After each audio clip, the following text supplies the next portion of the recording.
দায়বদ্ধতা জনগণের কাছে, আপনাদের দায়বদ্ধতা গুলশানের কাছে নয়, আপনাদের দায়বদ্ধতা ধানমন্ডির কাছে নয়।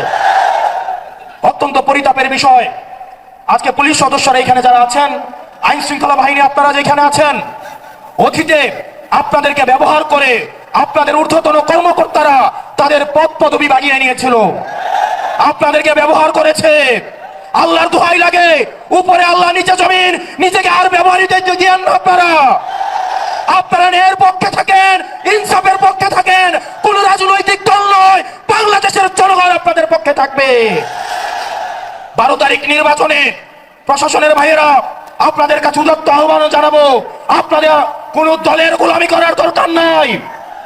প্রশাসনের ভাইয়েরা, আপনারা জামাতে ইসলামেরও নন, আপনারা বিএনপির নন, আপনারা এনসিপির নন, আপনাদের জবাবদিহিতা বাংলাদেশের জনগণের কাছে।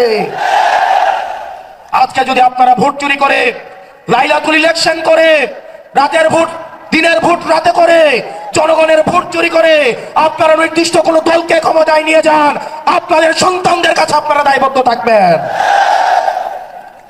প্রিয় মিডিয়ার ভাইয়েরা, অত্যন্ত পরিতাপের বিষয়, এই জুলাইয়ের পরেও এই মিডিয়ার ভাইয়েরা দালালি বন্ধ করে নাই। সময় টেলিভিশন, 71 টেলিভিশন, ডিবিসি আবার দালালি শুরু করে দিয়েছে। আল্লাহ সাক্ষী, আমি সাক্ষী, আমি দেখেছি এজেন্সি যে রিপোর্ট লিখে দেয়, ডিবিসি 71 সময় টিভি সেই রিপোর্ট তারা পাবলিশ করে।